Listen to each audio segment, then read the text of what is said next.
Bienvenue tout le monde. Bon dimanche soir pour ceux qui nous écoutent en direct. C'est le départ de Coup de canon. On a un invité déjà. Évidemment, ça demande de la technique. Là, présentement, vous ne le savez pas, mais JP, ça fait 25 minutes qu'il court partout pour que tout fonctionne bien. L'expérience rentre, les amis, l'expérience rentre. Avec Mike Michel Laplante, président des Capitales, évidemment, on devrait faire un beau tour. On va discuter de sa carrière de joueur, éventuellement l'aventure des Capitales. Le gars, il est connu, là. Je pense que vous pensez que vous apprendrez rien dans le podcast si vous quittez immédiatement. Vous allez être déçus. Moi, je pense que vous devriez l'écouter jusqu'au fond. JP s'est arrangé pour poser des questions, pour découvrir des choses inédites sur notre ami Michel Laplante. Fait qu'on commence le show à l'instant.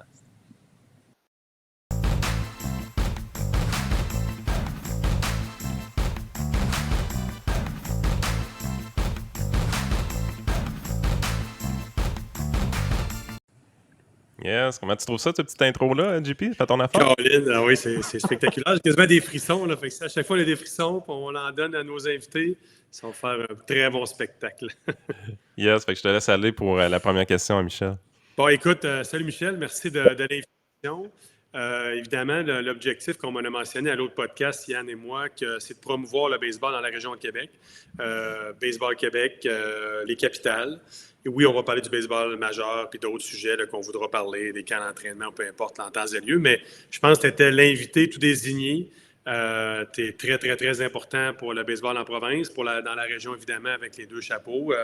Pour ceux qui ne savent pas, Michel, évidemment, est aussi président des Capitales, mais aussi vice-président provincial sur le CA de Baseball Québec depuis plusieurs années. Donc, participe activement aux grandes décisions de Baseball Québec. Sa mission et ses mandats sont différents année après année, mais on pourra en parler en temps et lieu. Mais avant qu'on embarque peut-être sur Baseball Québec puis sur les Capitales, il y a des belles histoires, évidemment, qui te concernent. C'est sûr que d'entrée de jeu, puis la semaine passée, Yann, on parlait un petit peu, c'était un peu mon histoire, que j'ai jamais trop joué dans le 2A, puis ça a quand même fini pas si pire. Michel, ce qui est incroyable, c'est qu'il a commencé à jouer au baseball à 19 ans. Ouais. Michel vient de Val-d'Or, ça aussi, c'est une autre situation. Il vient de Val-d'Or, moins de sport, moins d'activités sportives dans son coin. Donc, c'est fait. Là, ce que je veux savoir, ce que j'ai hâte que tu dises aux gens, c'est comment un gars qui n'a jamais joué au baseball, à partir d'avant 19 ans, s'est ramassé à jouer professionnel à ça du baseball majeur. Michel, explique-nous comment ça a commencé ton aventure de baseball. Oui, en fait, ben, c'est ça. Je suis de Val-d'Or, une famille de 4 enfants, petit gars bien normal, le troisième d'une famille de 4. J'aime le sport. Je pratique à ce moment-là quand même pas mal de sport. Je joue au hockey. À l'âge de 12-13 ans, je commence à jouer au tennis d'été par contre, là, à jouer avec mes frères puis tout ça. Et baseball, il y en a, dans le sens que là où je joue au baseball, mais pas dans la règle du baseball ou pas dans le baseball organisé, mais on joue dans le petit parc Sabourin en arrière à du 4 contre 4, aussitôt là, que la fonte des neiges dans la nuit arrive. Là, puis c'est au mois de juillet, ça, Michel? C'est au mois de juillet, ça, la fonte des neiges? Honnêtement, je me souviens quand même, après l'école, là, au mois de juin, de dire on s'en va au parc. On avait même tenté de fabriquer un parc là, où on avait été arrêté par la ville à l'époque parce qu'on se faisait de ça. Mais baseball organisé, j'ai joué une saison à l'âge Pee-Wee, puis j'ai pas trippé, honnêtement. J'étais un petit peu boss de bécosse, fait que quand j'étais dans mon quartier. Hey, tu viens de surprendre beaucoup de gens, je pense, Michel, en disant ça. Je suis dans le quartier, on est 4 contre 4, on est 3 contre 3, on joue à peu près partout, c'est le fun, tout ça, mais pas de là à jouer vraiment dans le baseball organisé, tout ça. En 1987, on a reçu les Jeux du Québec à Val-d'Or et ça a laissé des infrastructures. Et en 1988, alors que je suis au cégep, il y a des amis qui disent « Écoute, Michel, on a le terrain de balle cette année, pourquoi qu'on ne se forme pas une ligue? T'embarquerais dessus? » Ben, j'ai dit « J'embarquerais, mais j'enseigne au tennis. Des fois, je vais faire des tournois, des choses comme ça. Si je suis libre, je vais aller jouer avec vous autres. » Et c'est ce qu'on a fait, sauf que rendu au mois d'août, le responsable Michel Landry du baseball, puis qui nous arbitrait, puis qui jouait, qui s'occupait de nous autres, tout ça, me dit « Écoute, Michel, tu as un certain talent. Il y a un camp d'entraînement parce qu'on appartient à la région des Basses-Laurentides. Donc, il y a une équipe à Saint-Eustache, équipe junior. Il y a un camp d'entraînement le 15 septembre. Pourquoi tu irais pas au camp? » Saint-Eustache, Val-d'Or, c'est pas si proche que ça. Là. Mais l'équipe la plus proche de Val-d'Or, junior majeur, c'est Saint-Eustache. Saint-Eustache, oui. Oui, c'est ça, quand tu prends les lancers. Donc, et je vous fais juste un petit parallèle là, de 30 secondes là, à côté. C'est que je suis quand même assez habile dans les sports quand je suis au secondaire. Et il y a quelqu'un à un moment donné qui me dit, peut-être 2-3 mois avant, sans le savoir, puis cette personne-là ne voulait sûrement pas me blesser, mais on est un paquet de chums, puis il dit autour de la table, il disait, toi, c'est de valeur d'avoir gaspillé ce talent-là. Parce que si tu avais fait un sport un peu plus tôt, n'importe quoi, je suis sûr que tu aurais pu réussir. C'est quand même blessant de se faire dire ça, surtout quand tu ne sais pas dans quoi tu vas t'en aller au cégep, tu ne sais pas ce que tu vas faire dans la vie. Et absolument pas. Puis à toutes les fois qu'on me posait la question, puis des fois, c'est de la maladresse dans la parenté, dans les amis. À l'école, on est en éducation, choix de carrière. On dit, hey, toi, tu veux faire quoi dans la vie? Tu n'as aucune espèce d'idée. Fait que je suis un peu dans ce mood-là où j'ai 18-19 ans, je vais faire quoi? Je veux vraiment aller travailler, l'occasion d'aller travailler d'une mine, l'occasion d'aller travailler, je vais tout m'en aller en éducation physique. Je ne sais pas, je me cherche, je me quitte, je viens de travailler. J'ai fait 1 an de comptabilité au cégep. Et quand on me dit ça, j'en parle à ma blonde quelques heures plus tard, puis elle dit, ben oui, il faut que tu y ailles, franchement, quand tout ça. Fait que les chums, ce sont comme, il y en a un qui me prêtait des spikes, l'autre me prêtait, parce que je jouais en Stan Smith quand j'allais jouer au baseball, puis je me souviens même, un des messieurs importants à la ville, il avait su que je m'en allais à ce camp-là la semaine prochaine, on est rendu, mettons, au début septembre, puis il dit, hey, on va aller se lancer un soir, je vais te montrer comment lever ta jambe, puis tout le kit, puis fait que je me suis présenté au camp, ce fameux 15 septembre-là, et quand je me présente, il y a un questionnaire qui dit « Tu jouais où l'an passé? » Fait que j'ai marqué dépanneur des pains. Il n'y a pas de niveau. Ils ont gardé cette feuille-là de questionnaire, puis ils en ont ri pendant des années. À quelle position tu joues? Ben, j'ai coché 3e but, 2e but, 1er but, lanceur, tout ça, parce qu'on jouait partout. Et quand il est venu le temps de faire les tests physiques, courir un 60 verges, puis tout ça, ben là, ça, j'étais je pense que c'est là que ça a étonné, puis tout ça, parce que j'avais fait de l'athlétisme, j'avais couru du 100 mètres, j'avais fait du décathlon, tout ça. Tu es un champion de tennis, hein, Michel, excuse, tu avais gagné les Jeux du Québec, je pense, en tennis. Mais j'avais été aux Jeux du Québec, premier favori, tout ça, donc je jouais au tennis, tout ça. Donc, il y avait dans tout ça. Mais quand il est arrivé pour jouer la game, ils se sont sûrement aperçus. Je me souviens encore qu'il a dit non, il y a quelqu'un qui s'est vu, il faut que tu sois en motion coupée. C'est quoi une motion coupée? Après ça, j'étais allé au bâton, sauf qu'à la fin du camp, ils m'ont dit écoute, tu jouais où l'année passée? Ben, je vous l'ai dit, je jouais à Val d'Or, avec le dépendant des Pins, on était une ligue de 3, tout ça. Est-ce que tu serais prêt à déménager puis venir apprendre le baseball? Ben, je dis pourquoi pas? Et à la fin, ils me disent, en passant, tu sais que ce que tu as des pieds, c'est pas des spikes de baseball, c'est des spikes de soccer. C'est un gars de softball. Fait que, écoute, c'était très drôle comme situation, mais j'avais 5h30 de route pour m'en revenir à Val-d'Or avec ma blonde. Et il m'offrait de déménager en janvier. Et donc, je suis arrivé chez nous pour souper le dimanche et j'ai annoncé à mes parents que finalement, je commençais à jouer au baseball, que j'avais le désir de ça, puis que je voulais déménager, puis on allait me trouver une job à Saint-Eustache, tout ça.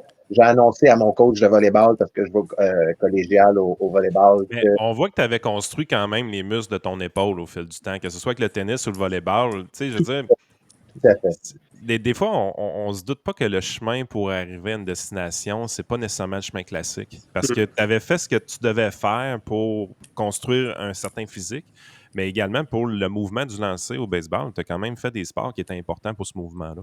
Il y a tellement raison. Puis, tu sais, suite à ça, là, quand on est parti, puis on est allé là-dedans, je suis déménagé à Saint-Eustache en janvier. Puis je me suis dit, tu sais, on rajoute le volleyball là-dedans, parce que j'avais commencé à jouer au volleyball, tout ça. Mon coach de volleyball, il me dit, écoute, tu peux pas commencer à jouer au volleyball à 19 ans. Je l'ai croisé il y a quelques années, il regrette, puis il trouvait ça drôle. Je lui ai dit, il faut aller à l'Université de Sherbrooke, l'Université Laval, je joue au volleyball, tout ça. Puis j'avais pas d'intérêt, j'aime le volleyball. J'avais pas d'intérêt à en faire une carrière, tout ça. Fait que je suis déménagé à Saint-Eustache le 15 janvier dans ces années-là. Et le mercredi puis le samedi, on avait du baseball en gymnase en préparation de la saison. Et quand je suis arrivé à la fin avril, la saison commençait dans quelques semaines. Le coach, il me dit, écoute Michel, tu vas commencer avec Sainte-Marthe, qui est l'équipe 2A, dans 3 semaines, mais on va te mettre sur l'alignement de l'équipe junior majeure des Bisons de Saint-Eustache. Tu vas assister aux 4-5 premiers matchs. Mais je te le dis tout de suite, tu ne joueras presque pas, mais il faut que tu apprennes, tu poses des questions sur le banc, puis tout ça. Et dans une défaite, à mon 4e, 5e match, je n'avais pas joué encore, dans une défaite, j'étais avec Derek au coin, et dans une défaite de 8-9-0 en 5e manche, il m'a dit Val-d'Or, c'est va-t'en au bâton. On est parti au 6e manche, puis la première fois que je suis allé au bâton, j'ai fait un circuit. Je trouvais que la balle rentrait tellement vite, j'en avais peur. J'ai frappé, puis quand j'ai fait le tour des vues, il va vite, parce que j'avais frappé avec le bâton de bois que les joueurs utilisent pour s'échauffer toute l'équipe. Fait que ça a fait rire toute l'équipe, puis après ça a continué, puis j'ai joué toute la saison. Fait que c'est comme ça que ça a commencé, puis après ça a déboulé trop vite, dans le sens que l'année suivante, ben, je joue à ma dernière année junior. Donc là, je jouais sur mes 20 ans ou mes 21 ans. Ma deuxième année, je joue. Et là, il est arrivé plein d'anecdotes, mais l'année suivante, je suis sur l'équipe nationale. Puis l'année suivante, je suis repêché, puis je suis au camp des majeurs avec les Pirates. Donc, en l'espace de 2-3 ans, tout est arrivé trop vite. Là. Tu te retrouves sur le même terrain. Parce que je ne lançais pas mes 2 premières années, ma première année junior, je ne lance pas. Je commence juste à lancer des séries de ma deuxième année junior. Et 1 an et demi plus tard, je suis au camp des majeurs avec Bobby Bonilla, avec Jay Bell, avec Andy Van Slyke, puis toute l'équipe. Fait que je parle pas anglais. Imaginez comment il m'est arrivé des anecdotes où je suis perdu. Ça n'a pas de bon sens. On aurait passé de 24 heures là, pour faire un rap de ça. Moi, je pense j'ai une petite anecdote que quand Michel jouait pour Saint-Eustache, à l'époque, Yann puis les auditeurs, il y avait 2 ligues juniors. Ligue de Québec, là, avec Shawinigan, Trois-Rivières, Saguenay, Québec, etc., et Montréal. Maintenant, ça a fusionné, puis il y a seulement une seule ligue. Puis il y avait une série, il appelait la petite série mondiale. Le gagnant de la Ligue de Québec contre Montréal s'affrontait au Stade olympique. À l'époque, j'étais bad boy des Patriotes de Sainte-Foy qu'on a parlé tantôt, qui sont nés de la fusion des Diamants. Puis je jouais contre les Bisons. Mon frère jouait dans cette équipe-là. J'étais bad boy. Il jouait contre les Bisons de Saint-Eustache. J'avais aucune idée que c'était Michel, mais tout ce que je savais, c'est qu'il y avait un gars qui avait lancé la game 1 et 3 dans la même fin de semaine. D'ailleurs, c'était un 2-3. Fait qu'il y avait, d'après moi, 18 manches, ou en tout cas 14-18 manches dans la même fin de semaine. Et c'était le fameux Michel Laplante en question. Fait que ça, c'est après ça que les Pirates sont arrivés dans l'histoire. Mais c'est sûr qu'imagine-tu, en dedans quoi, Michel, de 3 maximum 4 ans, tes premiers matchs de baseball à jouer avec les Pirates de Pittsburgh dans le baseball mineur, c'est quelque chose pareil. Si vous me permettez, là, c'est une anecdote qui dure 2 minutes, mais elle peut être très inspirante. Puis quand on dit que ça prend juste un déclic dans la vie, là, imaginez-vous qu'à ma deuxième année junior, c'est ma dernière. Et il reste un match avant que les séries commencent et on va terminer 7e et affronter Rosemont dans 4 jours. On prend une petite bière dans le vestiaire avec l'équipe et des amis parlent d'une lettre qu'ils ont, puis il y en a un qui dit « Ah, toi, tu y vas-tu? Moi, je ne vais pas. » Fait que je m'introduis dans la conversation, puis je dis « C'est de quoi vous parlez? Oh, on a reçu une lettre pour le camp des Braves d'Atlanta qui a lieu à la salle demain.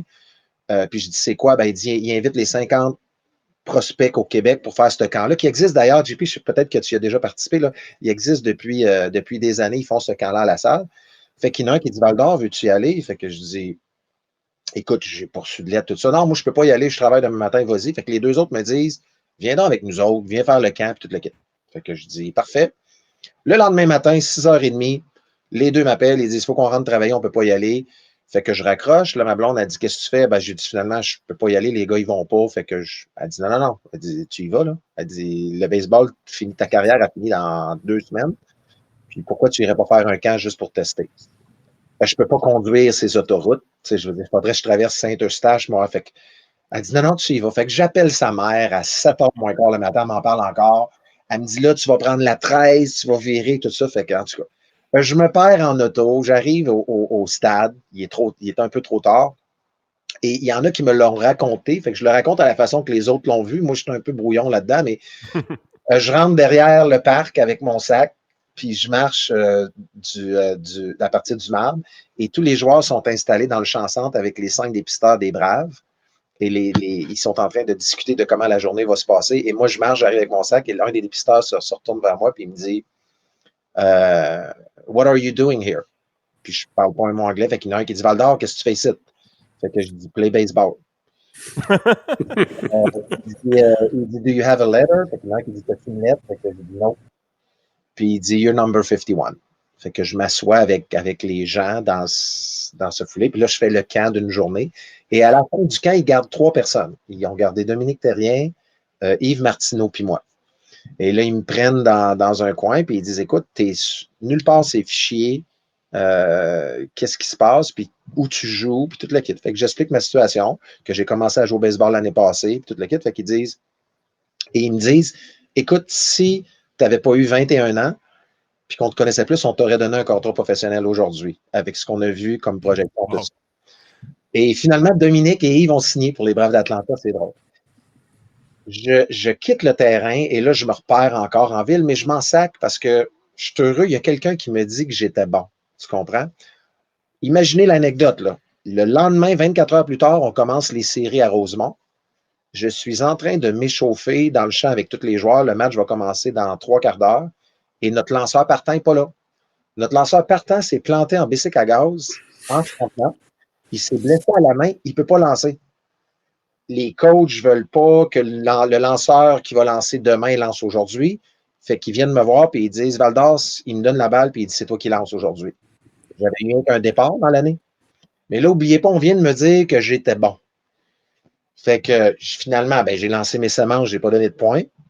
On a perdu le match 2, j'ai lancé le match 3, on a gagné. On a perdu le 4, on a gagné le 5. Fait qu'après ça, on commence la série contre Laval.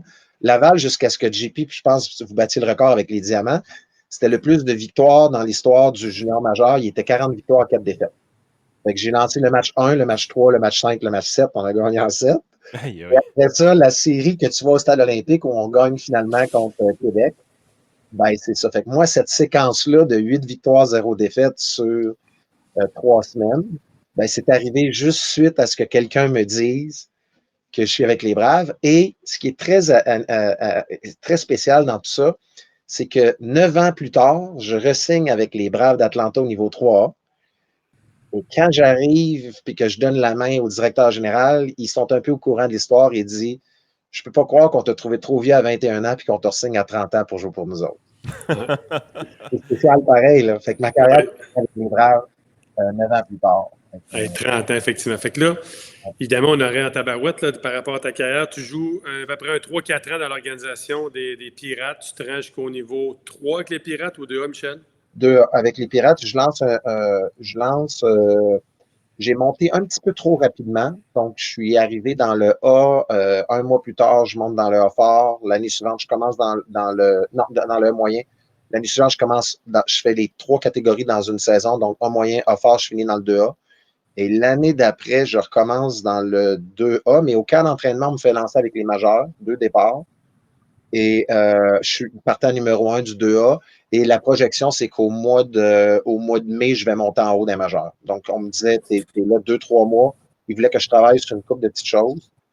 Puis finalement, ça n'a pas fonctionné. J'ai pas monté. Dans le fond, le partant numéro 2, c'était Esteban Loaiza. Puis il a joué les majeurs un bon bout. Après ça, c'était John Lieber.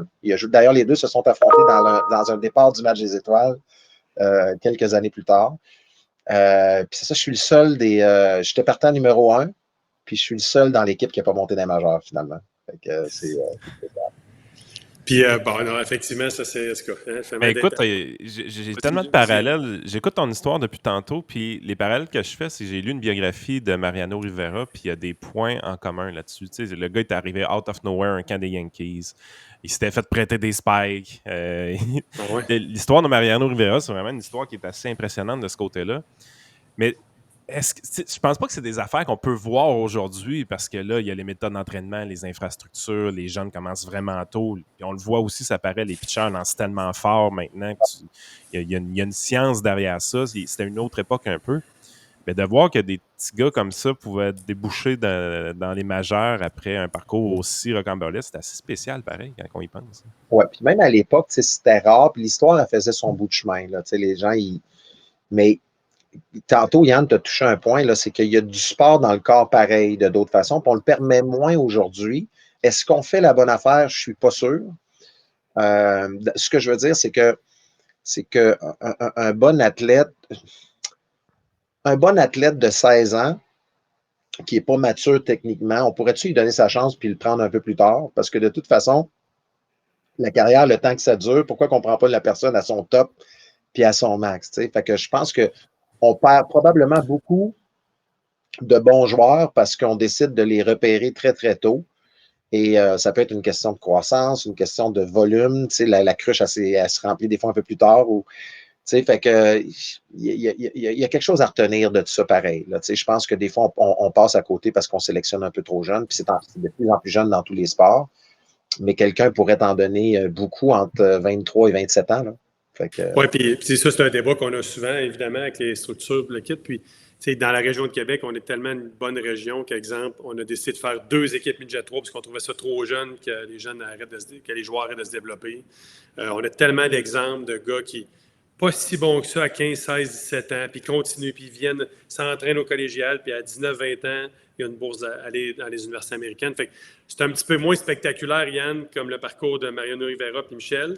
Il y a encore des belles histoires pareilles qui donnent et, des... ça prend, et, ça, et ça prend beaucoup de chance, JP, parce que, tu Ouais. sais, j'ai des matchs de 17 retraits sur 3 prises en ce manche, là. Mais mettons que ça n'arrive pas, ben, j'ai pas ma chance, là. Puis je veux dire, des fois, tu es dans un circuit. Là, il fallait que les stats soient complètement extraordinaires pour que ça arrive. Puis que quand j'arrive sur l'équipe du Canada, je l'ai su après que je ne faisais pas l'équipe. Je suis arrivé à Windsor, on prenait les 40 meilleurs joueurs au Canada, c'était pour les Jeux olympiques l'année suivante. Et quand je me présente au camp, à ce moment-là, moi, dans ma naïveté, je pense que je peux faire l'équipe.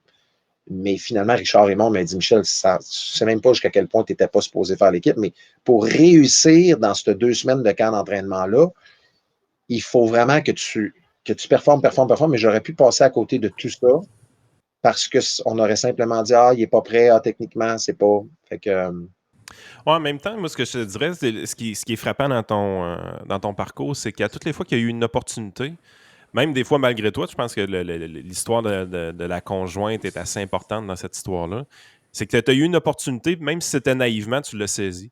Moi, c'est quelque chose qu'on va voir en entrepreneuriat beaucoup. Les entrepreneurs à succès vont se faire dire dans leur vie, écoute, tu as été chanceux. Mais la réalité, c'est qu'il y a peu de chance là-dedans. C'est que quand il y a eu une intersection, la bonne décision a été prise, elle a été prise rapidement. Je veux dire, tout a été mis en place pour que tu n'y ailles pas au camp des Braves d'Atlanta. Puis tu t'es ramassé là pareil. Tu sais. Fait que je pense que c'est quelque chose qui est à noter aussi, d'avoir du guts à mener, puis d'arrêter de douter de soi, puis juste de dire, why not? Tu sais. Juste foncer, puis ça peut Ouais, vraiment être utile. complètement. on essaie de voir Yann des fois, parce qu'il ne veut pas, les gens disent, ouais, pourquoi tu n'as pas joué dans les majeurs, puis il arrive tout d'affaires, puis des fois ça s'explique, mais on fait quand même une rétrospective de soi, puis on dit qu'est-ce qui peut arriver, puis si j'en fais une petite, c'est pas la réponse à tout, mais quand je pars de Val-d'Or pour aller jouer au baseball avec les Bisons, mon objectif premier, c'est de dire je veux connaître d'autres personnes, je veux connaître autre chose, je me lance. Fait que c'est pas nécessairement le baseball. Après ça, quand je fais l'équipe nationale, je me disais, hey, c'est le fun, je suis le seul francophone, je vais apprendre l'anglais, je vais voyager, je n'avais jamais pris l'avion, je n'étais jamais allé dans l'autre côté de la frontière, tout ça. Fait que le premier tournoi que j'ai fait dans ma vie, c'est pas un tournoi local, c'est pas un tournoi régional, c'est pas un tournoi provincial. Je suis au championnat du monde en Hollande et la première équipe que je vais affronter, c'est Cuba. Donc, juste pour vous dire que c'est dans la naïveté totale, tout ça, où ce que tout est drôle. Et quand je suis repêché, je ne suis pas supposé être repêché, j'ai 22 ans, c'est beaucoup trop vieux. Et j'ai jamais entendu parler que j'allais être repêché. Le 2 juin 2012, il m'a été me réveiller dans le lit et il dit Hey Michel, faut absolument que tu t'habilles, tu as été repêché hier soir par les Pirates de Pittsburgh. Par qui? Par les Pirates de Pittsburgh. Je fais quoi là? Et moi, jamais j'aurais pris d'argent. On m'a donné 10 000 J'ai jamais eu 100 pièces dans mes poches. Là, on me donne 10 000 pièces. Écoute, je me suis encore, j'arrive à la banque pour déposer. Je dis, j'aimerais ça voir le gérant de banque, s'il vous plaît. C'est pourquoi j'ai un gros montant.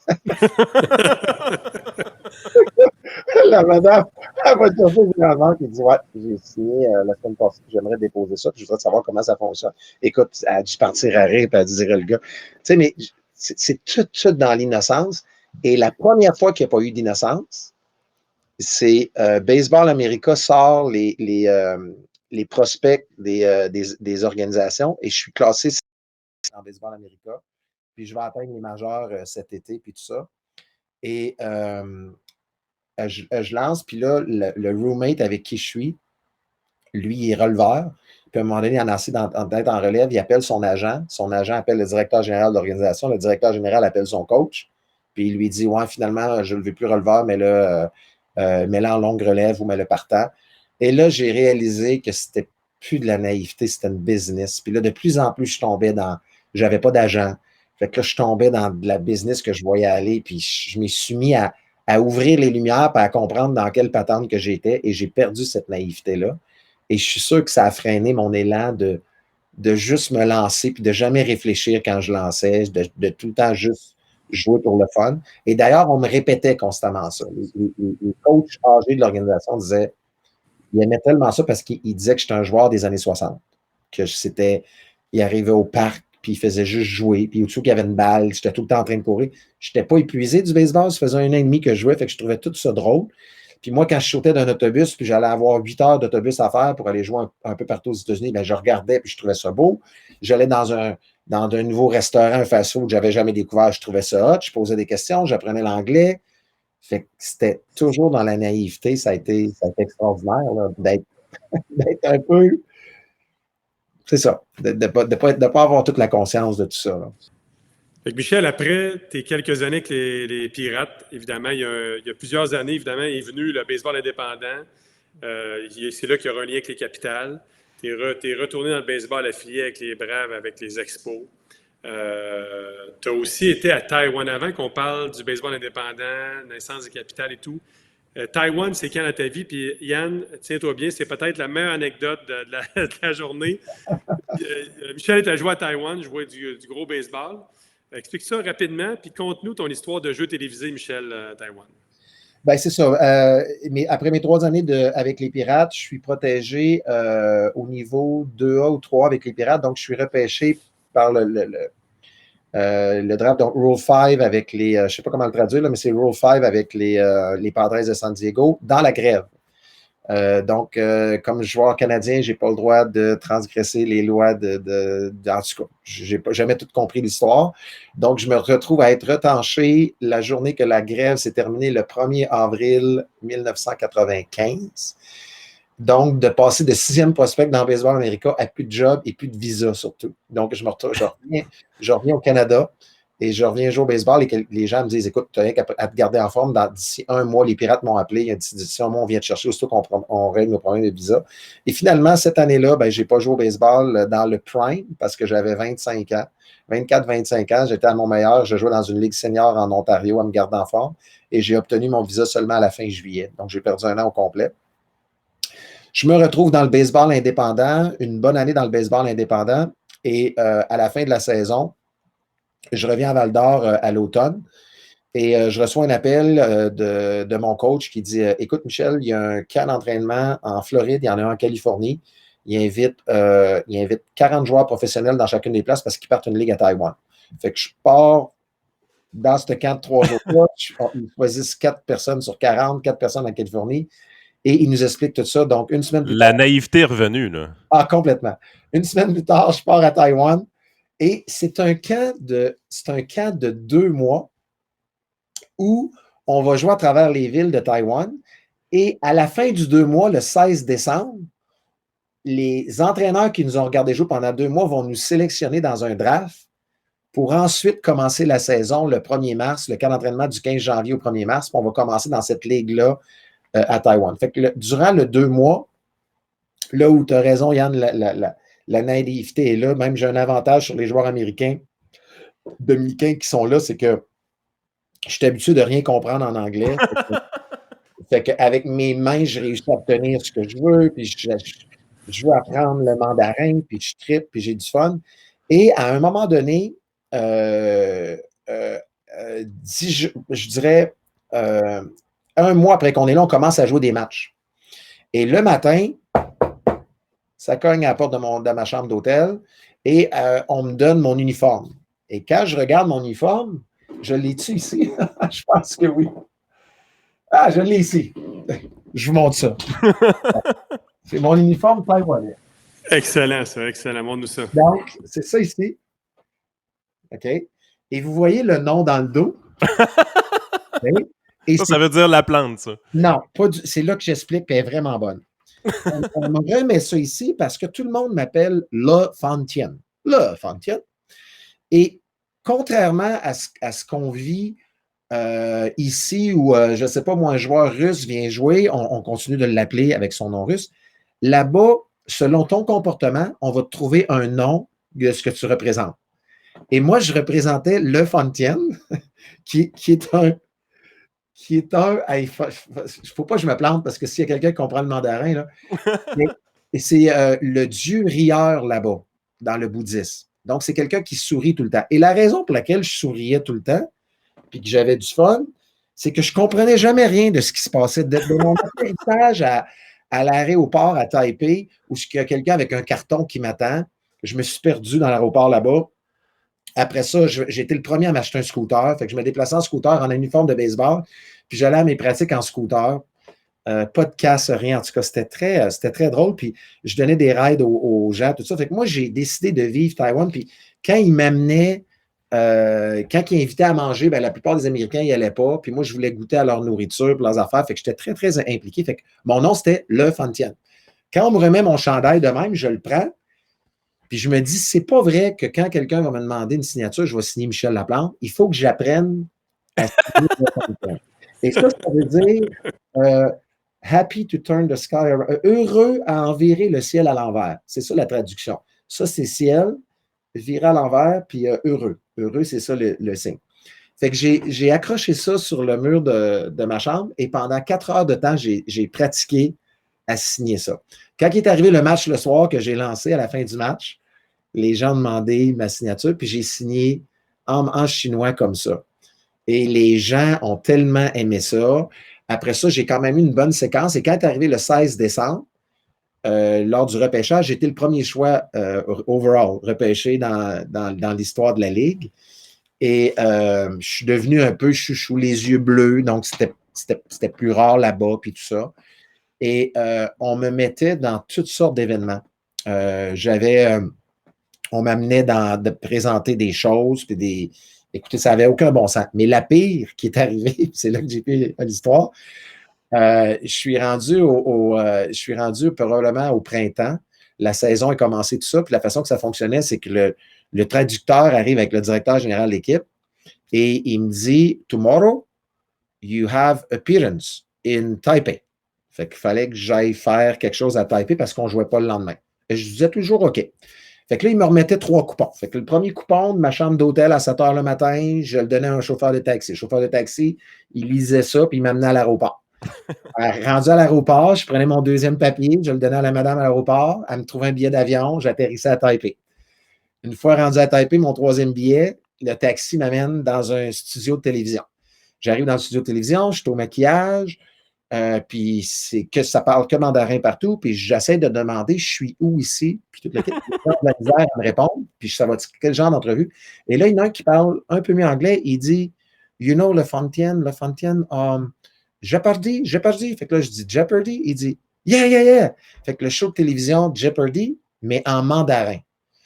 Fait que ça n'a aucun bon sens, puis j'ai des images de ça, si jamais vous voulez que je vous envoie ça, mais je suis derrière un rideau, j'entends de la musique, je vois que les autres concurrents sont présentés et comme des faits, le rideau s'ouvre et là, les gens applaudissent, je m'en vais derrière mon comptoir et là, ils me posent une question en chinois et j'ai vu les autres agir, fait que ils devaient vouloir dire « Essaye donc si ton buzzer fonctionne », fait que je paye sur le buzzer, là, tout le monde applaudit et là, le show part, mais il est seulement en mandarin. Et finalement, je ne marque pas de points. Il y a une fois que je réponds à une question que je ne comprends pas, mais j'essaye quelque chose. Mike Piazza. No, Mike Piazza. 你看打的跟黄平洋是一样的。对，好，我来公布，让你们这个了解。看知道是谁啊？这个罗德里盖兹 ，Rodney Gates。Et le soir, le soir, je reprends l'avion, je retourne à Taipei et le lendemain, le directeur général de l'équipe vient voir avec le président de l'équipe, puis ils sont très fâchés à mon endroit avec le traducteur, puis ils me disent Le Fontaine, hier, tu représentais notre équipe, tu as terminé dernier, et à cause de ça, il va y avoir une réprimande. Là, écoute, je dis au traducteur Est-ce que vous comprenez que je ne parle pas mandarin? Je ne peux pas Je ne peux pas avoir des points, je ne parle pas mandarin. Oui, mais tu aurais pu faire un meilleur effort. Fait que là, je marche, puis je m'en vais voir l'équipe adverse, puis il y a des Américains de l'autre côté, ils sont en train de s'échauffer parce que le match va commencer dans quelques heures, puis ils viennent me voir, puis ils ont mal au ventre, puis ils rient encore, puis il dit, Frenchie, qu'est-ce qui s'est passé hier soir? Il dit, on est arrivé en autobus, on est arrivé dans notre chambre d'hôtel, prend une petite bière, on commence à zapper sa télévision, puis on te voit dans un show de télévision en mandarin. Qu'est-ce que tu faisais là? Et là, les gorilles, j'ai dit, je ne sais pas, les boys. Puis c'est quand tu as répondu, là, tu as répondu à quoi? C'était quoi la question? J'ai dit, je ne sais pas. Mais qu'est-ce que tu as dit? Ben, j'ai dit quelque chose en chinois. J'ai répondu quelque chose, mais ça ne voulait rien dire. Ça ne voulait rien dire. C'est pour ça que tout le monde est saisi. Ils ont fait comme, c'est quelle langue qui vient de parler là, tu sais? Fait que, mais celle-là, c'est le fun parce que j'ai la preuve, j'ai tout ça en vidéo. Fait que j'ai le film au complet. Fait qu'il est arrivé une anecdote. Garde ça en banque, cette vidéo-là. Un jour, on montrera ça. Hey, mais attends un peu. Là, si quelqu'un est capable de m'envoyer ça d'ici à samedi, je vais l'intégrer au montage à la fin du vidéo. Oui. OK, parfait. Je vais intégrer ça à la fin du podcast le plus possible. Si c'est pas là, c'est qu'il y a eu un bug, mais je vais tout faire mon possible pour que le monde puisse le voir. Ah, c'est très, très bon. Écoute, je m'embarque dans les capitales un petit peu, mais on va faire ça rapidement. Cette histoire-là, le monde la connaisse un peu plus, là, mais je vais quand même faire un court résumé, évidemment. Lorsque tu joues à Madison dans le baseball indépendant, tu rencontres Miles Wolff, qui est aussi le propriétaire de Madison et commissaire de la Ligue. C'est bien ça, Michel? Oui, exact. Miles Wolff a été le propriétaire des Capitals pendant plusieurs années. Puis, comme je disais la semaine passée, grâce au succès un petit peu des Diamants, qu'il y a beaucoup de monde dans le stade, il y a des gens ici. Toi, à ce moment-là, tu n'habites pas à Québec, Michel. Tu as des gens ici, André Lachance, Jean-François Côté, André Arthur. Là, je ne veux pas le mélanger d'autres choses, mais je pense qu'il demande l'intérêt à Miles Wolff de dire hey, venez visiter Québec, c'est beau. Il y a du monde dans les matchs de baseball junior, pourquoi pas du pro. Miles Wolff donne un premier refus.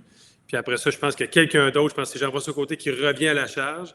Et là, je pense qu'il accepte. Et à ce moment-là, Michel joue pour Madison, évidemment, et avec Stéphane Dion, puis dit les gars, on s'en va à Québec, puis on part cette équipe-là. Michel, il n'y a pas de mensonge dans ce que je te compte là? Non, pas du tout, pas du tout. Puis, tu sais, moi, Francine est enceinte de Janelle à ce moment-là. Elle a 5 mois de grossesse.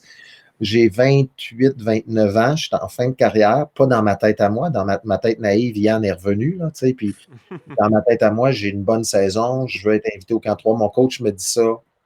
Il me dit que je devrais jouer à 3 l'an prochain. Fait que je suis une bonne lancée. Quand Miles Wolff me rencontre en fin d'année, je suis un petit peu insulté dans le sens que j'aime le projet de Québec, mais il me dit écoute, vu que tu viens de Québec, tu te lancer? J'ai dit, je viens pas de Québec, je viens du Québec. Je suis jamais allé dans ma vie à Québec. Je n'étais rien qu'une fois au Jeu du Québec à Charlebourg en 85. T'sais.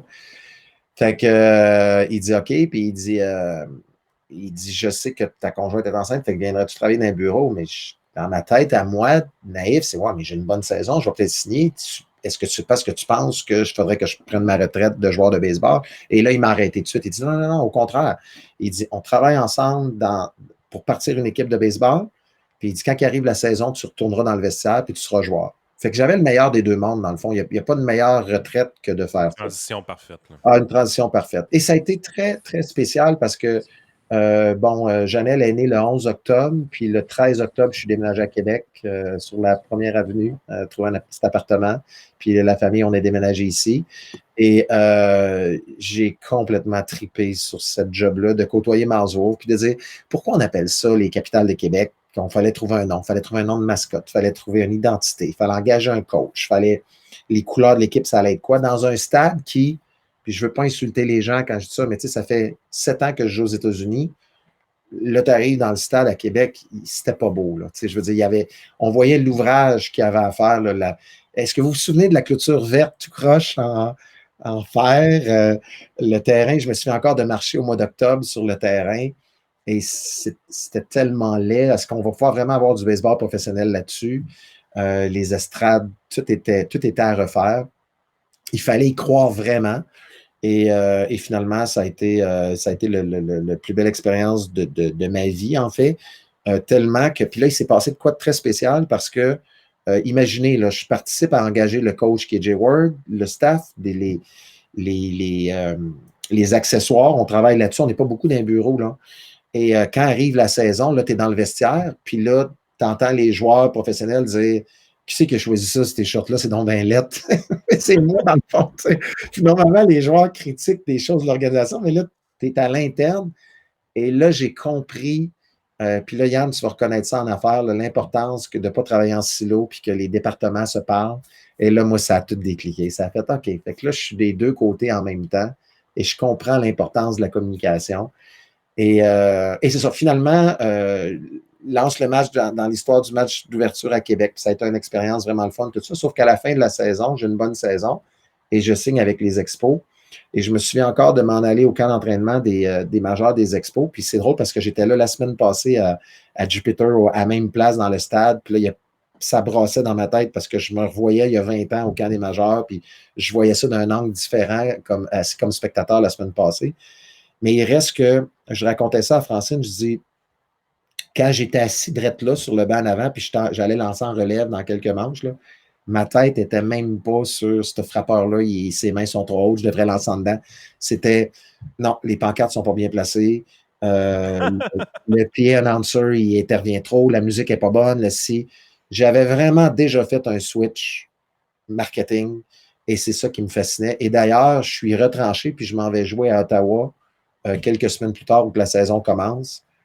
Et là, tout a décliqué. Jusqu'à quel point il n'y avait pas un beau lien avec les Lynx à Ottawa entre l'organisation, le marketing, les coachs. Je vous donne un exemple, juste vite comme ça. Là. On veut 4 joueurs mercredi matin entre 8h30 pour 10h30 au YMCA pour aller rencontrer des jeunes. Et là, ce qu'on fait, c'est qu'on prend une feuille, on met ça sur le mur dans la chambre. La première journée, il n'y en a pas un qui met son nom. La deuxième journée, il n'y en a pas un qui met son nom. Fait qu'est-ce que le coach fait? Il se fait dire probablement par un intern d'Ottawa qui dit « Hey, en passant, j'ai poursu le nom des 4 joueurs. » Fait que là, il est fâché, fait qu'il rentre dans la chambre et il dit « OK, you're going tomorrow morning au YMCA. » Tout ça. Fait que les joueurs se présentent, ils ne savent pas pourquoi. Fait que finalement, le feedback du YMCA, c'est que les joueurs ont été moyens.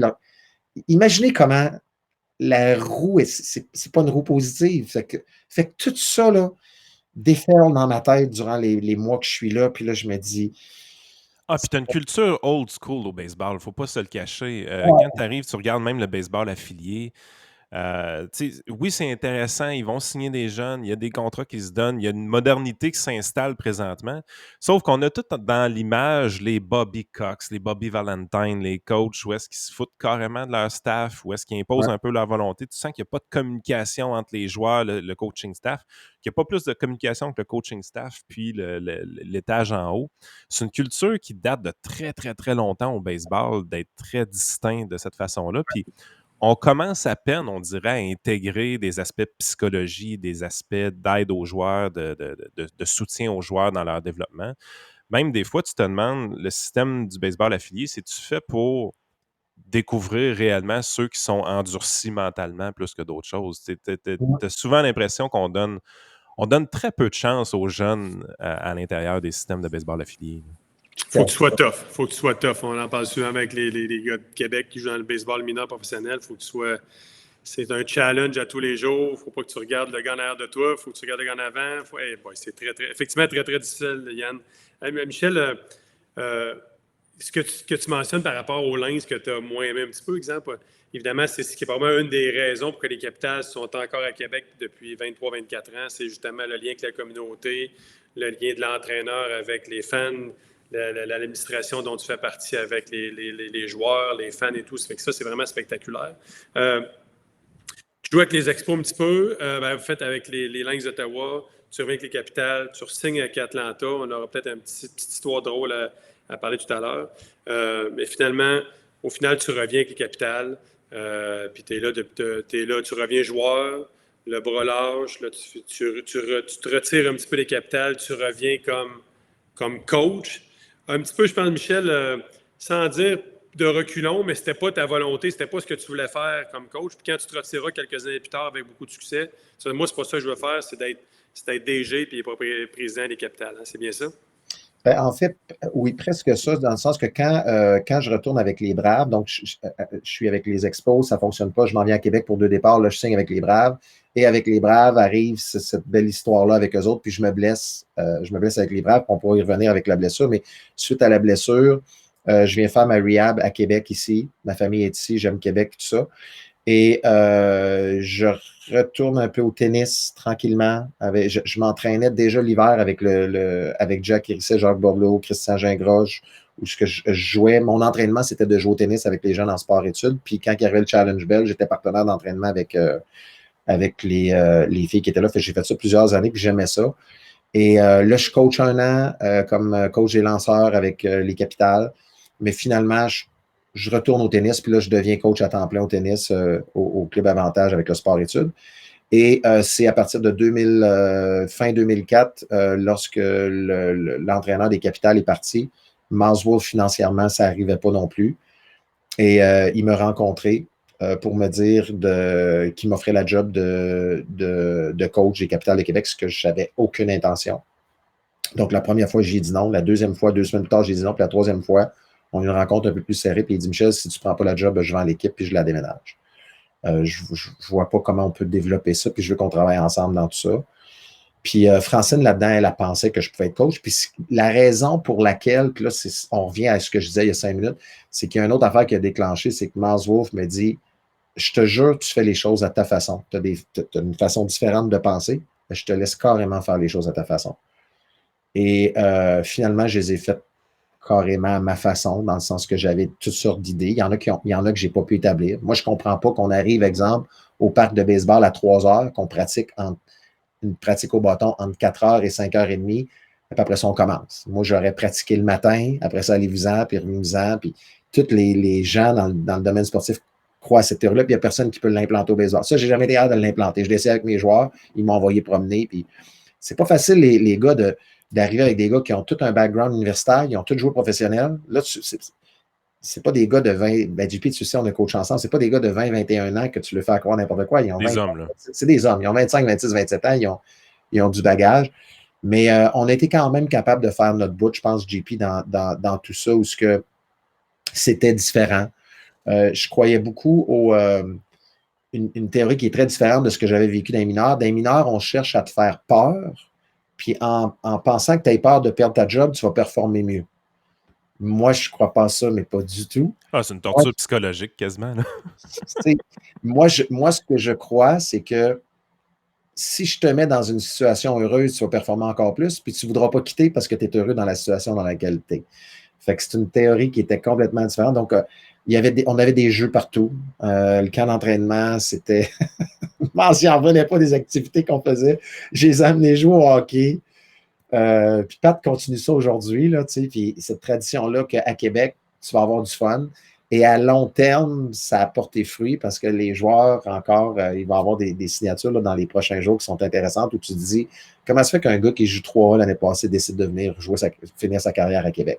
Mais c'est parce que de fil en aiguille, les gars disent, on va aller vivre une année extraordinaire. Fait que c'est ça un petit peu qu'on a tenté d'amener ici à Québec. Oui, puis ça, effectivement, pour l'avoir vécu de l'interne là, dans différents... En 2007-2008 avec toi, puis en 2007 avec toi, puis en 2017-2018 avec Pat, mais effectivement, il y a une belle culture, il y a une belle appartenance des Capitales. Tu sais, des fois, moi, juste de l'externe, j'ai été receveur l'année passée pour Matt Marsh, qui a été un de vos lanceurs. Puis, je n'ai quand même pas fait longtemps avec vous, mais ça a mal fini un peu. Il a été obligé d'avoir un Tommy John que vous l'avez aidé là-dedans.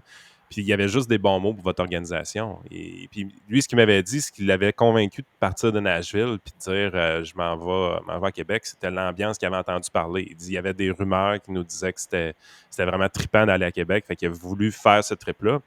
Puis je veux dire, aujourd'hui, il y a un enfant avec une fille de Québec. Tu sais, je veux dire, c'est vraiment des histoires cool comme ça qu'on voit qui arrivent. Puis c'est vrai que c'est des joueurs, des fois, qui sont un peu sur... Le rideau va se fermer éventuellement. Le rêve des majeurs, il disparaît. Donc, ils veulent peut-être revenir, ils veulent réessayer. Mais le baseball, souvent, ce qui est plate, c'est que c'est un sport que tu finis ta carrière sur une blessure. Puis, c'est pas quelque chose de super le fun, alors qu'il y a moyen de finir sa carrière peut-être d'une manière un peu plus agréable, je te dirais, qu'avec une blessure, éventuellement. Là, c'est bien ce que tu dis, Yann.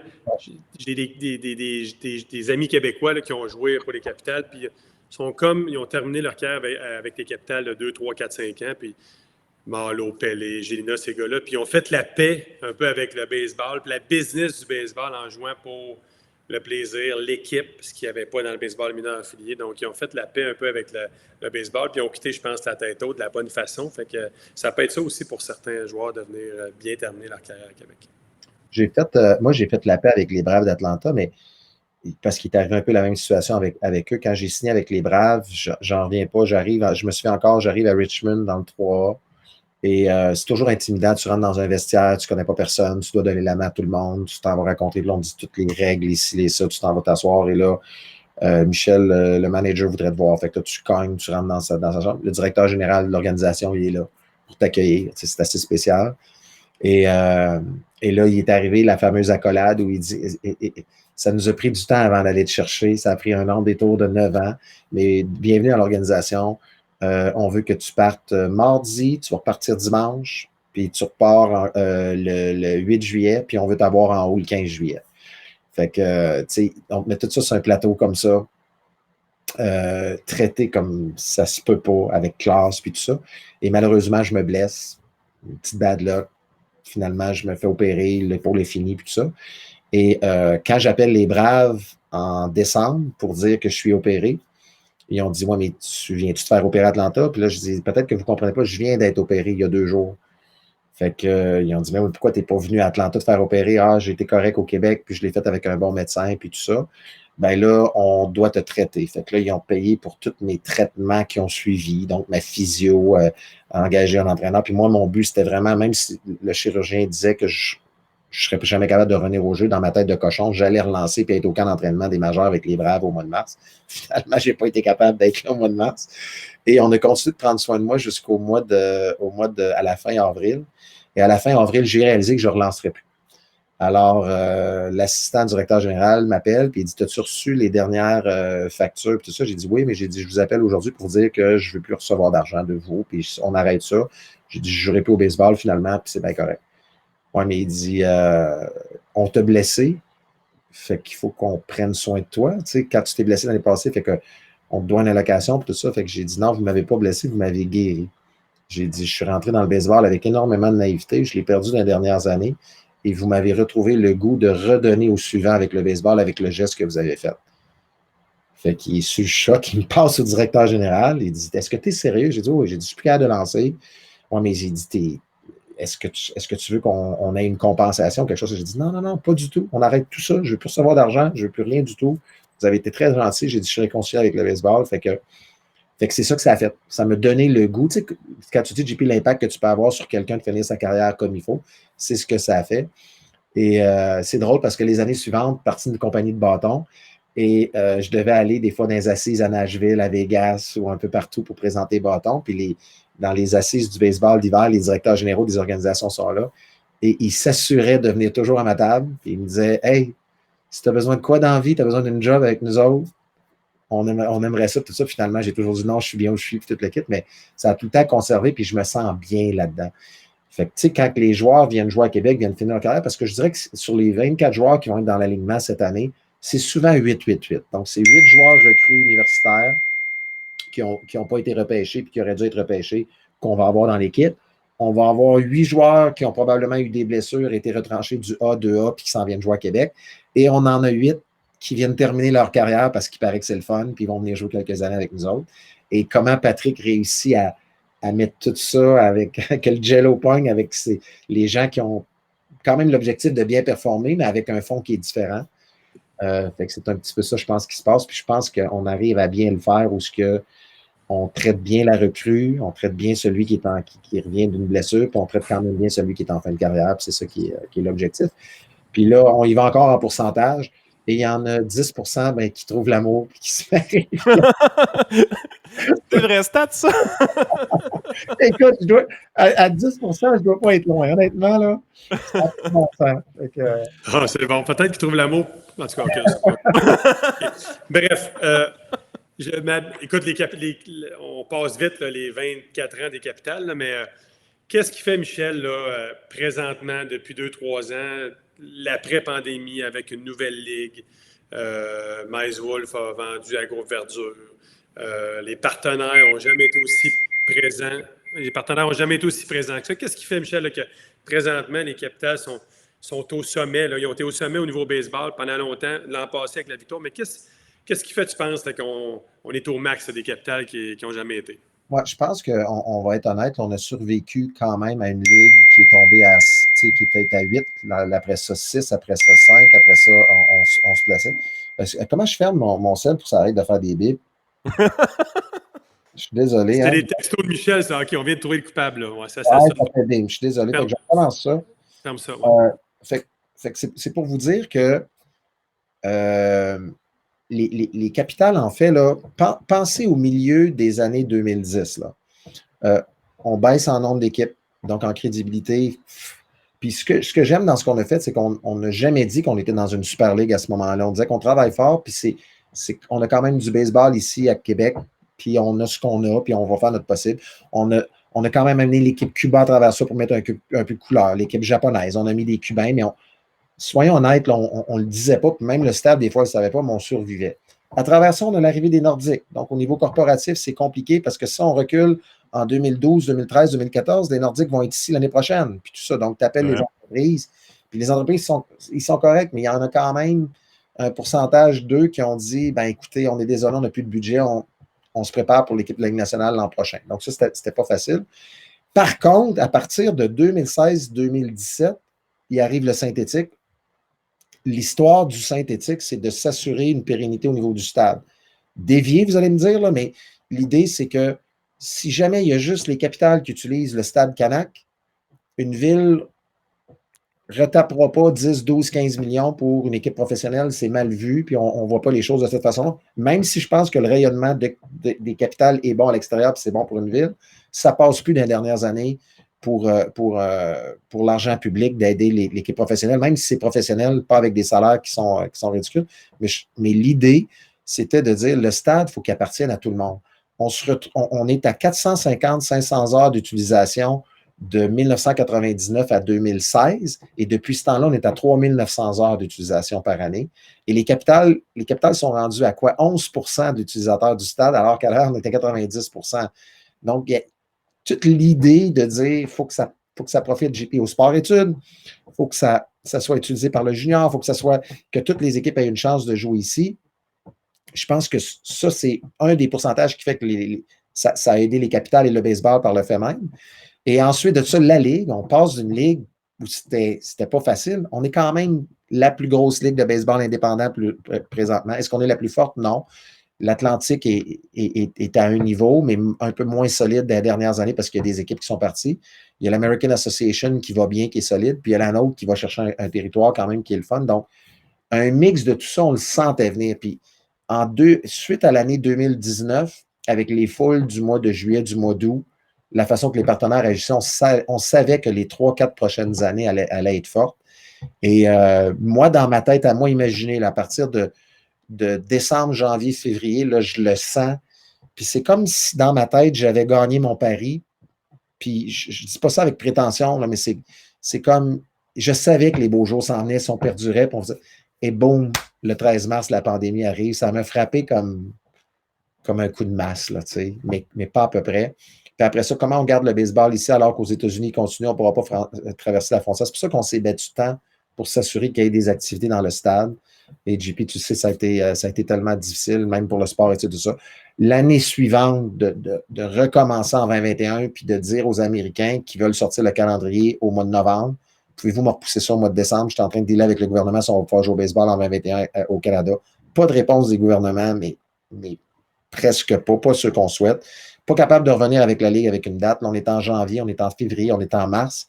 Et là, finalement, le 4 avril, ils m'ont donné un ultimatum, puis ils ont dit là, on est en train de mettre tout le monde dans le trouble, on ne peut pas sortir le calendrier, on va jouer sans les équipes canadiennes.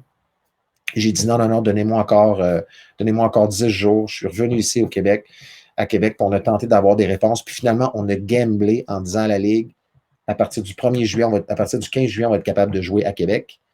On commence sa route les 50 premiers matchs, puis après ça, on s'en vient ici. Si on ne fait pas ce geste-là, on n'est plus dans la Ligue aujourd'hui, il n'y a plus de. C'est un gamble, là. C'est un gros gamble. Et je voudrais que le gamble allait encore plus loin que ça, c'est que le 1er juillet, la Ligue me disait tout est correct pour qu'on soit là avec le calendrier de 15 juillet, puis j'ai dit oui alors que c'était pas vrai. C'est dans le sens, mais c'est un mensonge dans le sens que tu es en train de sauver capital où il n'y en aura plus. Puis quand on comprend la structure qu'on Do a or die. avec le stade présentement, c'est que la gestion du stade est faite avec les capitales, avec le sport-études, avec l'OBNL qui est Complexe de baseball Victoria. On a tellement de belles synergies qui est à multiplier ailleurs. On est là-dedans présentement. On perdait tout ça, puis tout s'effondrait. Et finalement, en l'espace de 2 semaines, il est arrivé un peu de magie. On est arrivé avec l'équipe, on a réussi à traverser la douane, les équipes, ça a finalement fonctionné. Puis là, JP, ce que tu disais, l'après-pandémie fonctionne. On revient avec une année complète en 2022 où il y a plus de monde que jamais. Mais on regarde tous les facteurs. On parle, puis j'aime le hockey, là, on parle moins du retour des Nordiques. Le baseball, on était à 16 900 membres en 2005 quand les expos sont partis. On va toucher cette année 40 000 membres. Donc, c'est presque 3 fois ce qu'on avait à l'époque. Donc, l'ensemble de tous ces facteurs-là fait que je pense que les 2-3 prochaines années sont positives. Puis après ça sera de notre faute si on veut que ça continue pendant des années encore. Ça reste un travail de chaque année. Là. Ça ne sera jamais gagné. C'est sûr que c'est des belles années comme ça, puis je pense que vous allez profiter de ces prochaines années, mais c'est toujours préparé. Je vous vois travailler, moi, tout l'hiver depuis quelques années. Il n'y a jamais de pause, toujours des idées, des stratégies, des nouvelles idées. Puis la réponse semble très bonne, même juste dans l'achat des billets. C'est vrai qu'ils n'ont jamais vu ça, le nombre de billets vendus durant l'hiver par rapport aux années. En tout cas, tant mieux. Première en 24 ans, là, puis ça a commencé en 2019, puis ça fait que progresser. Mais ce qu'on vit présentement comme printemps, que la terrasse, ça soit déjà 40% remplie, puis on est seulement au début avril, c'est jamais arrivé. Là.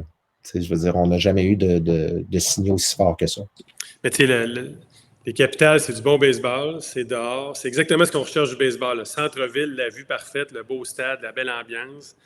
Les billets sont pas chers, la nourriture est pas chère. C'est parfait. Une chance qu'on a nos capitales. Moi, il me reste 2 questions, Yann. Si vas-y. Tu as parlé un peu de Baseball Québec, Michel. Tu es VP Baseball Québec. Évidemment, tu as dit un peu où est-ce que je m'en allais avec l'augmentation du baseball. C'est le fun de voir ce qui se passe. Je pense que les capitales ont aidé au baseball dans la région de Québec pendant la pente descendante du baseball avec le départ des expos, à garder un stimulus un peu dans le baseball. Mais la province, c'est vraiment intéressant. Ça aussi, ça continue. Évidemment, il n'y aura pas des augmentations de 15 % tous les années, mais à chaque année, ça augmente. C'est vraiment beau à voir. Il y a le baseball féminin aussi qui a aidé beaucoup. Hein. Absolument, mais tu sais, puis le crédit des capitales, là, merci, c'est gentil, mais c'est parce que c'est facile de dire les capitales ont créé tout ça. Là.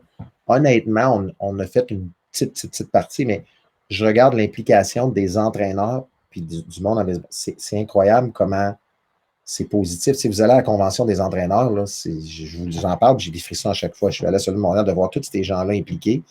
Les heures que vous mettez dans le baseball mineur, je parle de vous deux, mais tu sais, d'amis que je connais, puis hey, à soir, on va-tu prendre une bière? Non, Michel, on a une réunion. de ça à Québec, ça n'a aucun bon sens. Sérieusement, jusqu'à quel point les gens mettent des heures. Je regarde juste là, parce que là, on est plus près, parce qu'il y a des formations, pas des formations, mais des sélections qui se font dans le dôme. Les heures que des amis à nous mettent pour les sélections, puis comment c'est pas fait à l'aveuglette. On s'assure d'avoir des bons critères parce qu'on veut s'assurer d'être juste, puis de tout ça. Moi, j'en reviens pas comment c'est plus positif que c'était. Si on recule il y a 15 ans, les gens aidaient pareil, mais je pense qu'on est plus nombreux. Puis ça va dans le bon sens. C'est un sport, évidemment, avec le tennis qui a profité du fait que, bon, la mauvaise publicité qu'on a faite à cause des commotions cérébrales, il y a moins de commotions cérébrales, baseball, tennis, dans tout ça. Les athlètes, je pense évidemment que ce qu'un gars comme Édouard Julien est en train de faire, ça dit à tous les TQ qui jouent au baseball, là, si ça arrive à lui, c'est possible de m'arriver, tu sais. Fait que, là-dessus, tu as raison. Tu sais, je regarde ce que mon fils vit, qui est dans les canonniers depuis 2 ans. Première des choses, tu sais, je regarde la façon qu'on avait de jouer au baseball quand on était TQ de notre côté. Moi, j'ai jamais joué plus que 22 games de baseball dans une saison dans ma vie. C'est jamais arrivé.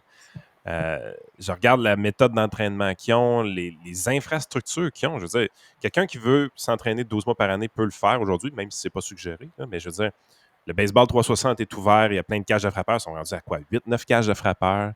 Tu as l'Antigua, ça arrive sud, qui a des cages de frappeurs. Tu t'en vas dans les autres régions du Québec, c'est la même chose. Il y a des cages de frappeurs partout. Tu es là, tu te dis, crime, c'est des affaires qui existaient juste aux États-Unis il y a quelques années. Puis maintenant, on a des infrastructures pour s'entraîner au baseball à l'année. C'est un game changer qui est complet. Puis je regarde le nombre de parties de baseball que j'ai joué dans toute ma vie, moi, personnellement. Puis je calcule le nombre de baseball que mon plus vieux a joué à l'âge de 13 ans et demi. Puis je fais, hey, il est en train de me rattraper. On a pratiquement joué le même nombre de parties de baseball, moi puis lui. Là. Fait que je me dis, c'est juste fou. Il a 13 ans et demi, puis j'en ai 38. Oui, c'est incroyable. Puis tu sais, le sport-études dans tout ça, qui est le plus gros sport-études au Québec, puis il roule dans tout ça. Puis tu sais, Jean-Philippe est là, mais de toute façon, c'est un travail extraordinaire, mais la gang aussi de coach. Puis la gang de coach qui accepte avec les anciens des capitales d'avoir des discussions sur comment on devrait faire les choses. Il y a une belle synergie, puis que les autres partagent ça avec les entraîneurs de Pee-Wee, de Bantam, de Moustique. Je pense qu'on est cité en exemple dans les autres régions au Canada, puis c'est pas pour rien. Là. Puis il faut que ça continue. Puis tu sais, tu parlais de Eddie qui a son académie aussi. Pourquoi pas? Tu sais, je veux dire, on est quoi, 5-6 000 jeunes dans la région, si on prend les deux rives, là. Il y a de la place pour beaucoup de monde d'enseigner, de se partir des choses. Puis je pense que c'est juste la pointe de l'iceberg parce que le système qu'on a avec le Dôme ici, il faut le reproduire. Faut avoir. Pourquoi pas avoir ça à Lévis? Quelque part, ça arrive ça, on a assez de.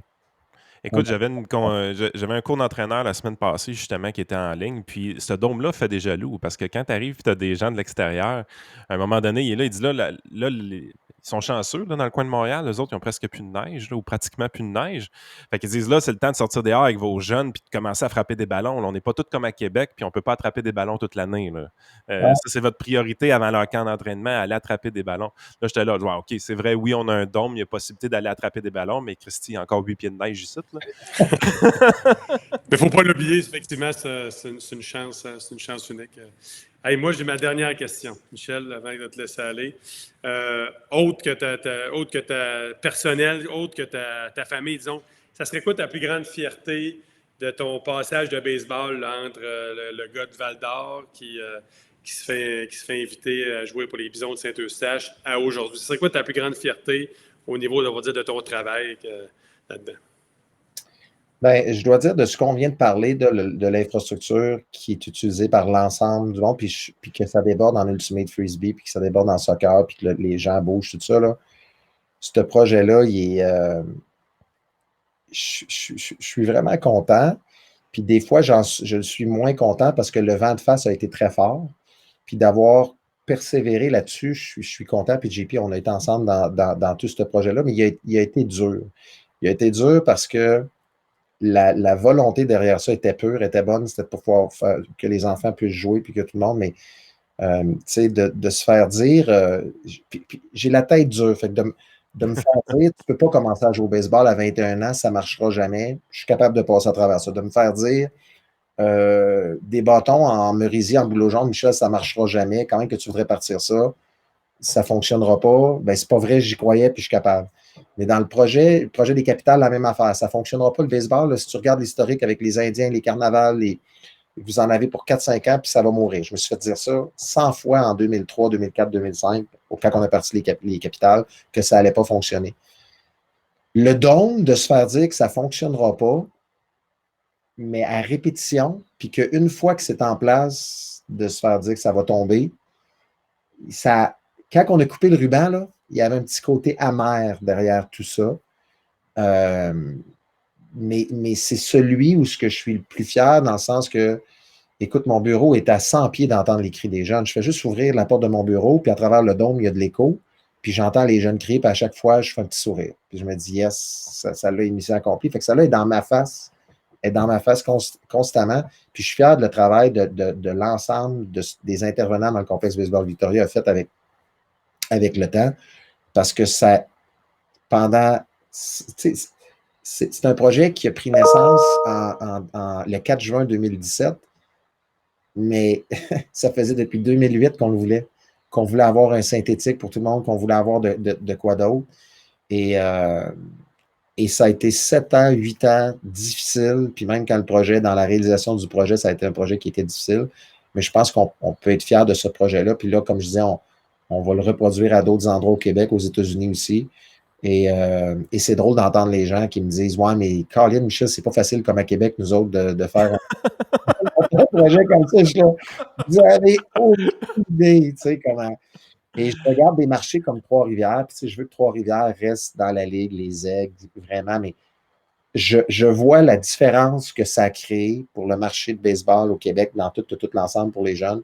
Il faut que Trois-Rivières fasse la même chose. C'est le même stade, c'est une infrastructure d'une ville comme notre stade, celui de Trois-Rivières, ne peut pas être utilisé à 500 heures par année. C'est du gaspillage. Il faut que tous les jeunes aient l'opportunité de jouer dans ces emplacements-là.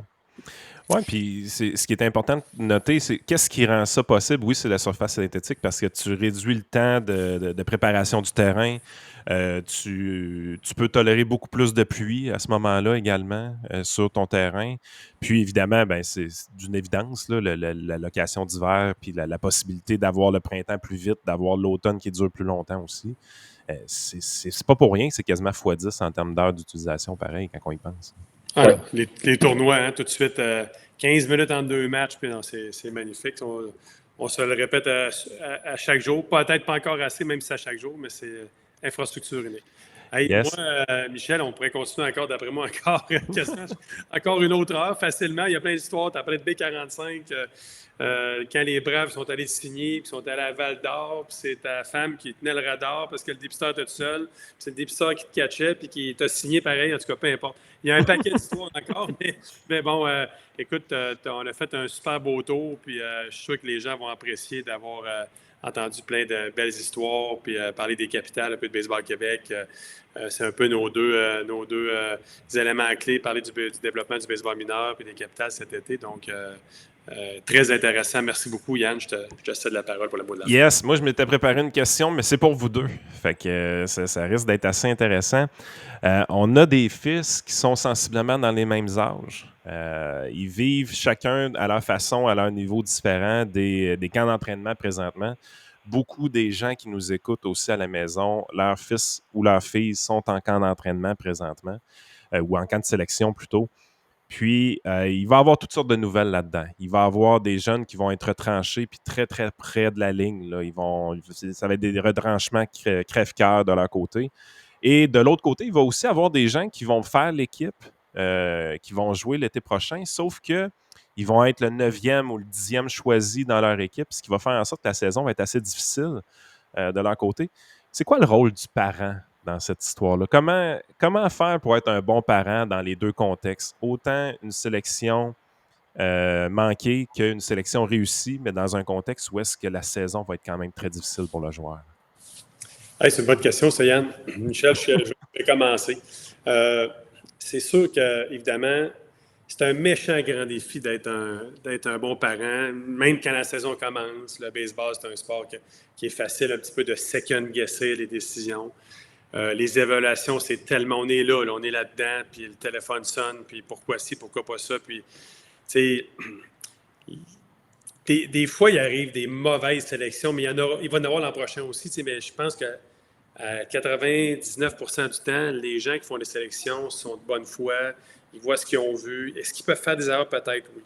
Le rôle, puis c'est facile pour moi de dire ça, évidemment, j'ai tellement vu d'histoires, moi, à travers les 23 dernières années que je suis dans le baseball à tous les jours, que peu importe, là, ça peut arriver une déception une année, mais ça revire tellement de bord que si jeune, il aurait dû faire le bantam de A, puis finalement, il fait le bantam A.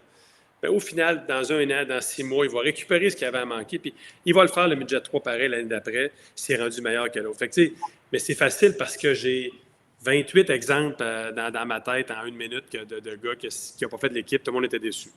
Donc, je pense que Yann, c'est un bon point parce que le parent, même si en dedans de lui, est un peu frustré, puis c'est normal, il faut qu'il se revire d'abord, qu'il montre l'exemple, montre du leadership, de dire « Hey, c'est quoi? On va se cracher les mains. » C'est un peu ça la vie, des déceptions, peut-être quelqu'un dans sa tête, c'est de l'injustice, je ne dis pas qu'il y en a, mais à la job, c'est ça. Des fois, tu pensais avoir le rôle de VP, tu ne l'as pas, tu restes directeur. Donc, d'accompagner son enfant, puis c'est quoi, mon homme, je te laisse 24 heures après ça, on part à la guerre, comme on dit, puis on va s'entraîner. Puis, pourquoi tu joues au baseball? Pour avoir du plaisir, pour jouer avec tes amis. C'est exactement ce qu'on va faire cette année, puis on repart à zéro. C'était ma réponse. Écoute, JP, je suis complètement d'accord avec toi. Yann, je pense qu'on est maladroit parfois, puis on perd la notion de base pourquoi on inscrit notre enfant dans le sport. il n'y a pas plus tard que 2 semaines, j'ai eu cette discussion-là avec un ami très proche à moi où mon enfant arrive suite à une situation au baseball, puis il me pose la question, ou ce qu'un coach lui a demandé de faire quelque chose, et je lui donne une réponse, puis après ça, mon enfant quitte, puis je reste ça avec mon ami, puis il dit, Michel, pourquoi tu lui as dit, dans le fond, tu sais que le coach n'a pas raison dans cette façon-là de faire tout ça? Je suis dans son développement à lui. C'est lui que je veux qu'il se développe, puis je veux que, tu comprends, c'est qu'on on peut pas, quand l'enfant est coupé, dire, tu sais, c'est pas de ta faute, tu as bien fait ça, mais le coach, il sait pas ce qu'il fait. Puis, tu sais,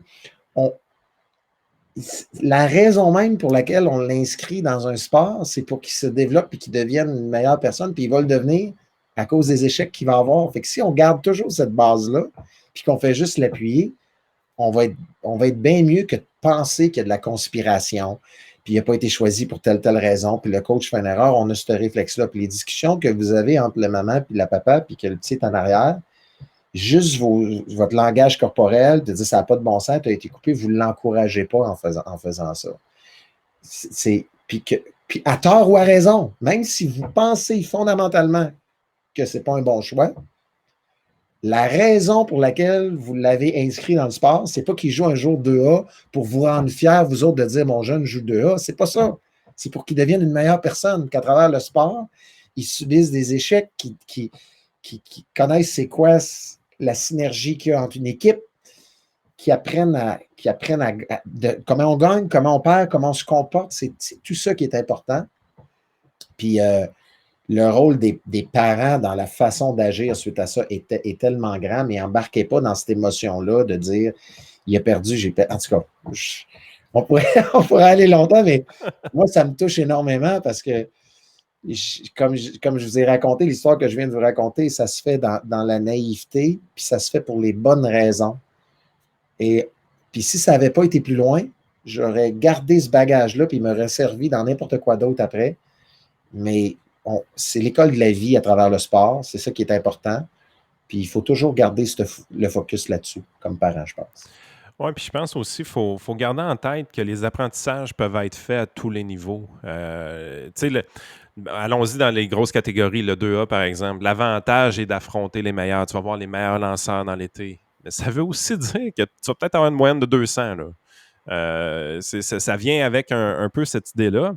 Alors que si tu es dernier coupé ou tu es dans les derniers coupés du niveau 2A, tu vas te ramasser quand même dans les meilleurs joueurs du A de l'autre côté. Donc, le défi va être tout autre. Ce ne sera pas un défi de struggler toute la saison à affronter les meilleurs lanceurs de la Ligue, c'est sûr, mais tu vas avoir des défis de leadership. Tu vas être le joueur qui va être numéro 1, numéro 2, numéro 3 de son équipe. Donc, l'attitude, le comportement que tu vas avoir par rapport à tes coéquipiers, combien tu vas faire progresser tes autres coéquipiers vont être super importants dans cette situation-là. Je pense que c'est là-dessus qu'il faut qu'on travaille aussi parce que les belles histoires d'équipes de baseball qui ont eu beaucoup de succès, oui, c'est grâce à leurs meilleurs joueurs en partie, mais à mon avis, ce qu'on a surtout vu dans ma vie de coach là, depuis plusieurs années, c'est les belles histoires à succès, c'est ceux-là qui ont le plus amélioré les derniers joueurs de leur équipe.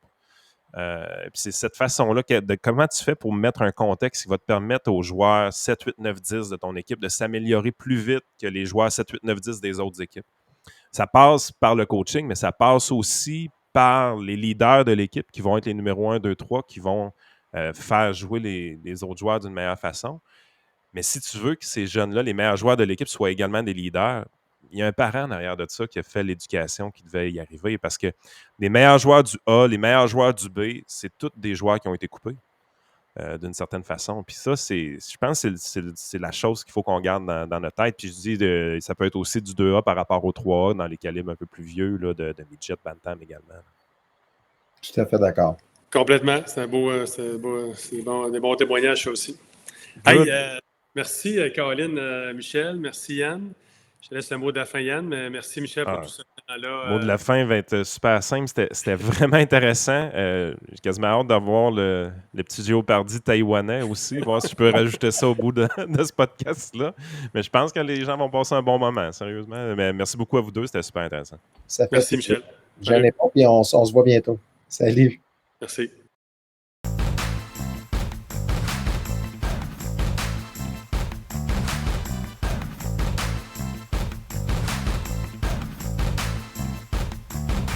Mike Piazza。No, not Mike Piazza。那你看拿的跟黄平洋是一样的。对。好，我来公布，让你们这个了解，看知道是谁啊？